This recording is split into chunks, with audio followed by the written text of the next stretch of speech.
గౌరవ మీడియా మిత్రులకు, పాత్రికేయులకు, both print and electronic media సభ్యులందరికీ కూడా విశాఖ అగ్రపీఠం జ్ఞానాపన విచారణ క్రైస్తవ కథోలిక సంఘ ప్రతినిధులు మీ అందరికీ కూడా శుభాకాంక్షలు, వందనాలు తెలియజేస్తూ ఉన్నారు. ఈ ప్రత్యేక పత్రికా సమావేశానికి ముఖ్య కారణం, ప్రతి సంవత్సరం యథావిధిగా ఈ జ్ఞానాపురంలో జరిగే పరిశుద్ధ మరియమాత పండుగను ఈ సంవత్సరం కూడా ఎంతో ఘనంగా, వైభవంగా జరుపుకుంటున్నామని ఈ పత్రికా ముఖంగా మేము తెలియపరచడానికి సంతోషిస్తూ ఉన్నాము. ఈ సంవత్సరం విశేషం ఏంటంటే, మా ఈ జ్ఞానాపురం గ్రామం, జ్ఞానాపురం కథోలిక విశ్వాసులు అందరూ 125 సంవత్సరాల జూబిలీ మహోత్సవాన్ని కొనియాడుతూ ఉన్నారు. అలనాడు 1900 సంవత్సరంలో ఈ యొక్క గ్రామం వరద చేత మరియు కలరా వ్యాధి చేత ఎంతో వ్యధ పొందినప్పుడు భారీగా ప్రాణ నష్టం, ఆస్తి నష్టం జరిగినప్పుడు ఆ సమయంలో ఉన్నటువంటి అప్పటి విచారణకర్తలు, మహాఘనత వహించినటువంటి రోషియన్ బిషప్ గారు, ఆయన ఈ గ్రామాన్ని, గ్రామ ప్రజలను పరిశుద్ధ మరియ తల్లికి సమర్పించి ఎంతో ఎడతెరిపి లేకుండా ప్రార్థనలు చేసి ఈ కలరా వ్యాధి నుండి గ్రామాన్ని కాపాడమని ఆ తల్లిని వేడుకున్నారు. దాని పర్యవసానమే, దాని ఫలితమే వెనువెంటనే ఈ కలరా వ్యాధి తగ్గుముఖం పట్టి ఇక్కడ ఉన్నటువంటి ప్రజలు ఊపిరి పీల్చుకోగలిగారు. ఆ సంఘటన జరిగి ఇప్పటికీ 125 సంవత్సరాలు కావస్తుంది. అప్పటి నుండి ఇప్పటి వరకు కూడాను క్రమం తప్పకుండా ఇక్కడ ఉన్నటువంటి క్రైస్తవ విశ్వాసులు, ఈ జ్ఞానాపురం గ్రామ సభ్యులందరూ కూడాను ఒకే కుటుంబంగా వారు ఆగస్టు 15వ తారీఖున ఇక్కడ చేరి దేవాది దేవునికి పూజా బలుల ద్వారా, ఆరాధనల ద్వారా, స్తుతులతో వందనాలు అర్పిస్తూ ఉంటారు.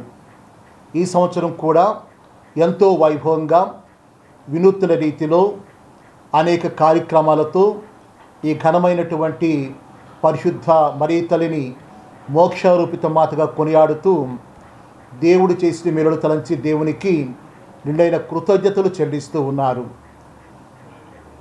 ఆగస్టు నెల 1వ తారీఖు నుండి 15వ తారీఖు వరకు కూడా ఈ సాయంత్రం వేళల్లో ఈ పండుగను ఉద్దేశించి పరిశుద్ధ మరియ తల్లితో తేరు ప్రదక్షిణ ప్రతి వీధిలో కూడా ఆ తేరు ప్రదక్షిణ జరుగుతూ ఉంటుంది. వందలాది భక్తులు, వేలాది భక్తులు ప్రతిరోజు ఆ తల్లిని వీధుల్లో సందర్శించి వారి కానుకలు ఇస్తూ తల్లిని వేడుకుంటూ ఉంటారు.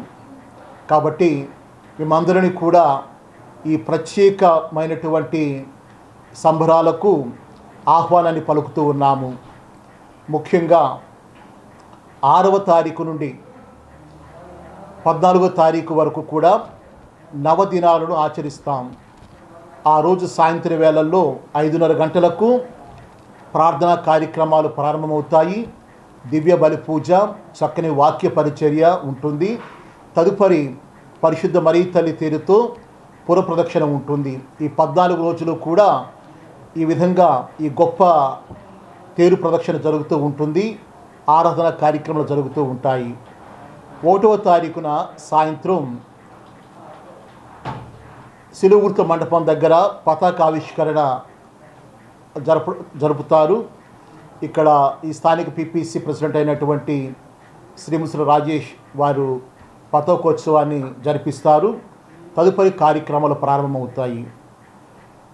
15వ తారీఖున గొప్ప విషయం ఏంటంటే, ఆ రోజు ఉదయమే 6:30 గంటలకు దాదాపు జ్ఞానాపురంలో ఉన్నటువంటి ప్రతి విశ్వాసి, ప్రతి భక్తుడు ఇక్కడ జరిగే దివ్య బలి పూజలో పాలు పంచుకుంటూ ఉంటారు. ఈ దివ్య బలి పూజను, వాక్య పరిచర్యను నూతన అగ్రపీఠాధిపతులుగా వచ్చినటువంటి మహాఘనత వహించిన ఉడుపుల బాలా తండ్రి గారు ఆ దివ్య బలి పూజను అందించి మనకు వాక్యాన్ని కూడా వారు అందిస్తారు. ఆ తదుపరి 9 గంటలకు 9 గంటల ప్రాంతంలో సిల్వర్ జూబిలేరియన్ ఘనత వహించిన పరంజ్యోతి ఫాదర్ గారు, అదేవిధంగా 11 గంటలకు విశ్రాంతి పీఠాధిపతులు మహాఘనత వహించిన మలరు ప్రకాష్ తండ్రి గారు ఇంగ్లీషులో ఆరాధనలు జరిపిస్తారు.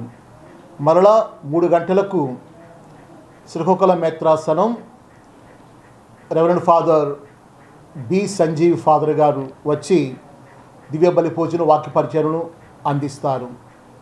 సాయంత్రం వేళల్లో 4:30 గంటలకు దాదాపు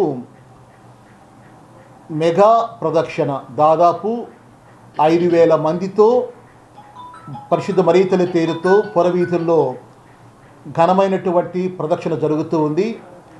దీనిని చూడటానికి అనేక మంది వస్తూ ఉంటారు.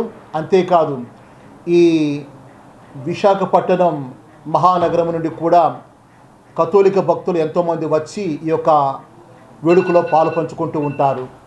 కాబట్టి ఈ యొక్క ప్రదక్షిణ తర్వాత దివ్య ప్రసాద ఆశీర్వాదం ఉంటుంది. ఆశీర్వాదాల్లో తర్వాత విజయవాడ నుండి వచ్చే ఘనత వహించిన గురుశ్రీ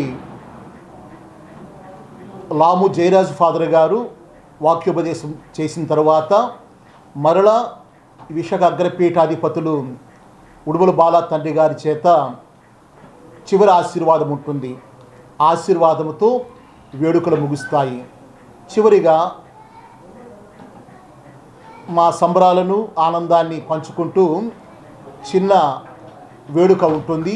ఆ వేడుకలో కూడా ప్రతి ఒక్కరూ పాలు పంచుకోవాలని, దేవమాత విజ్ఞాపన ద్వారా ఆశీర్వాదాలు నిండుగా పొందుతారని ప్రతి ఒక్కరిని కూడా మనపూర్వకంగా ఇక్కడ ఉన్నటువంటి మా పిపిసి సభ్యులతో పాటు, ఇక్కడ ఉన్నటువంటి విశ్వాసులతో పాటు ప్రతి ఒక్కరూ కలిసి మేమందరినీ కూడా సాదరపూర్వకంగా ఈ పండుగకు ఆహ్వానిస్తూ ఉన్నాము.